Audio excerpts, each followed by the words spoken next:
Welcome back to the Your Health television program hosted by the Monterey County Health Department. I'm Emily Sciolto, your host today, and just about every third Monday of each month. So joining us for our third and final segment is Supervising Environmental Health Specialist, Ms. Cheryl Sandoval. Welcome back to the program, and thanks for joining us for round two. Thank you.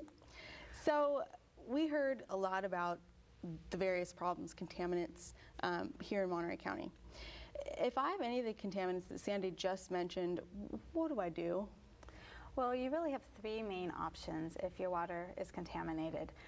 One option is consolidation with another system, or you can drill a new well, find a new source, or treatment. Treatment is usually the last option that people pursue because it has the most ongoing operational and maintenance costs. Okay. Consolidation is really the best choice if you're lucky enough to be able to.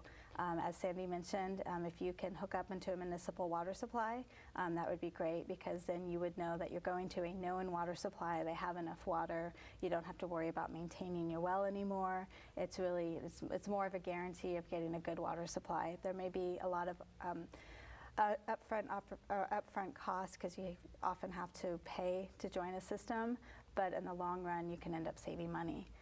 If you're not lucky enough to be near a city or a larger system, you can see whether or not there's a smaller system or just a private well near you that you can join into.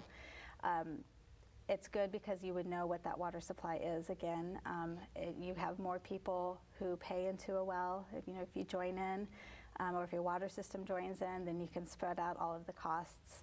And so it's great if you can consolidate with another system. Unfortunately, you may not have a system that has water nearby, or they may have contaminated water too.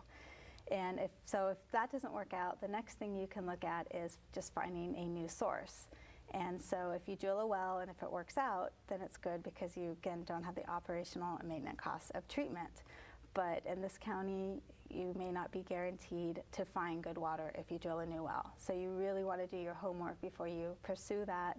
Take a look at nearby wells, make sure that you have a good chance before you go and sink all the money into drilling a well. So, and then we're left with treatment.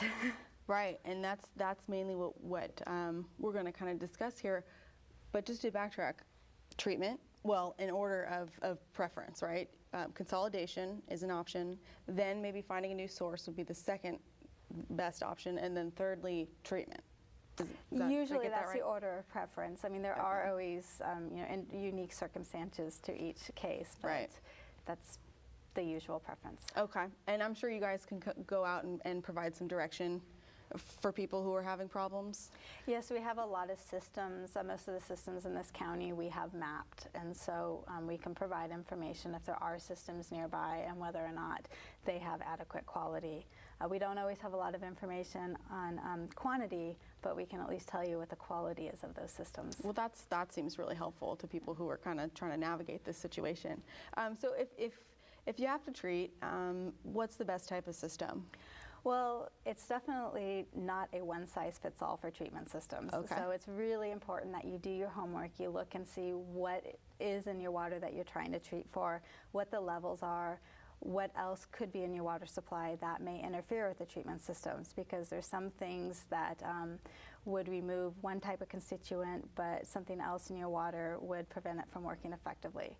And there's other things that, other types of treatment systems that the levels may be too high for that particular technology. So you really want to make sure you do your homework. And what about nitrates in this whole discussion? Well, nitrates, as Sandy had mentioned, are acute, so they are definitely something that we are concerned about. There's really two different types of technologies that work well for nitrates, reverse osmosis and ion exchange. With reverse osmosis, you have a semi-permeable membrane, and you take a lot of pressure and you push that water through the membrane.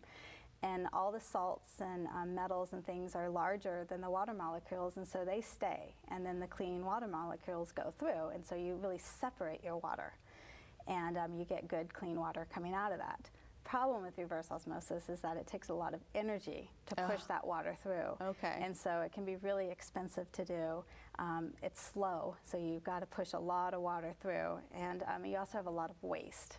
And you have to figure out where to put that waste, because you don't want to put it right back in the ground because it's concentrated. Now you've taken all of the water, say out of 100 gallons, and you've got 50 treated gallons out of it, then you've got 50 gallons of Waste. twice contaminated water that you've got to put somewhere, and you don't want to put it right back in the ground. Right. Or So- like right near it. Right near it, and then you end up just having to retreat it. And so you need to make sure you have a place to put your waste, and you have a lot of money to pay for the operational costs or for the energy. Wow. The other type of treatment is ion exchange, and Okay. with that type is you have an exchange column, and you have little sites, and usually maybe it's chloride, and you take the water through, and the nitrate binds to the exchange column and knocks off maybe the chloride ion, and so you end up taking the nitrate out of the water. These do work really well, but you have to make sure that you maintain them, that once all the sites are filled up, that you regenerate it, or else you're going to end up just not removing anything. Again, you also want to look at source water, because you could have other things in your water like sulfates, and if you don't have the right type media, the sulfate will actually knock off the nitrate, and so you end up with the original nitrate and extra nitrate that the sulfate knocked off, and you concentrate it. Oh boy. So you want to be careful that you pick the right type of media, and that you do make sure that you monitor the finished water often enough to know when it needs to be regenerated, so you don't end up with bad water. You know, nitrates are tasteless, so unless you monitor, you really don't know whether or not your water's good. The other thing to watch out for Whoa. is to make sure that you pay attention to your source water, because Right. it can fluctuate. Okay. And maybe you design the treatment system and your nitrates are twice the MCL, but maybe they continue going up, and so you only get half the life out of your system as what you expected. Wow. So you really want to make sure that you pay attention to everything you monitor, and you don't just put it in place and assume everything's good. Right. It sounds like so you definitely need to know what you're treating for, and you can choose between some of these different treatment systems. It kind of seems like you can kind of take a component of one treatment system and put it in place maybe with another one, and depending on the problem, or no. This is it, for nitrates, it's either these two that you just mentioned. There are, you call it a treatment train, where sometimes you do have a lot of different types of treatment that you have to put in place. There's some where you have to acidify your water so it works properly. So that's one treatment process, Oh, wow. is lowering the pH, and then you put it through a filter, and then you've got to raise the pH back. So there, you can combine a lot of the different types depending on what you're trying to remove. But add on something else and it kind of makes it more complicated. Yes, every Okay. time you add something on, it makes it more complicated. Okay. And so do these same treatment systems that you just mentioned, and you have to tell me them again. There's the Reverse osmosis, reverse osmosis and ion exchange. ion exchange. So with these same treatment systems, would they work if you have arsenic as well? They do work for arsenic as well. Okay. And it's the same types of things to watch out for in terms of operation and maintenance. There are different additional types of treatment system that work for arsenic as well. You have activated alumina. A lot of companies have come out and come up with a modified activated alumina. And it's an absorptive type media where you put the water through and it absorbs into the media, and then once it's absorbed as much as it can take, then media is exhausted and you have to get rid of it. And sometimes with that, you have to lower your pH to make it work right. And then you have waste disposal to worry about. Is your media, if it's too concentrated with arsenic, it becomes hazardous waste, and you can't just dump it in our Anywhere. local landfill. Yeah, so you have to make sure that some of these systems, they don't go completely to exhaustion, just so they can still be disposed of in the landfill. You don't have to ship it out of state, which Oh, can be goodness. expensive. Yeah. Yeah. Some of the other types of treatment that are becoming more popular is a coagulation filtration or oxidation filtration. And on those, arsenic binds up really well with iron. And then if you add an oxidant to it, like chlorine, it comes out of solution and it makes a little flocculant. And then you put that through a media filter and it removes it. And So you're making it bigger, so it can be kind of yeah, caught kind or of drop absorbed. it out of solution. So because it's all dissolved, and then you want to make it undissolved, or it's actually a solid. Okay. And then you catch it up into the media, and then once your media becomes clogged, then you backwash it. And that's worked. We've had some systems that have installed these type of systems, and it's worked well. Dealing with the waste can be difficult. Usually, you put it to a settling tank. You let all the the solids settle to the bottom, and then the other water, you can either put it back through your treatment system and retreat it, or sometimes you can get a permit to dispose of it on land. It's important that you don't want to just put anything into your septic system, because a lot of these wastes, you're not supposed to put it in your septic system, and it can actually destroy your septic, especially if you've got something like ion exchange or reverse osmosis, that they have a lot of salts, and you don't want to kill your septic system and have to replace that or not have it work right. Wow, there's this process, these processes seem very complex. The monitoring, like say you install a treatment system, one of the ones that you mentioned, on average, how closely are you monitoring this? Are you going out every day, checking this, check, are you doing it every hour? Are you standing there watching it? It really depends on the type of system that you have. And that's something that when we have a water system and we're looking at treatment design is reliability. And we try and sometimes put on inline analyzers on it, so somebody doesn't have to go out there as often and monitor it.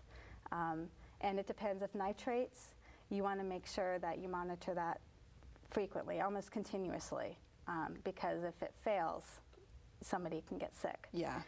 One way that a lot of systems have dealt with it is they go into a buffering tank. Oh. And then so that buffering tank, if the water fails, it kind of buffers it and keeps it under the MCL. And then you monitor that maybe daily. And if it starts increasing, you know something's happened. And you have to go back and kind of tweak.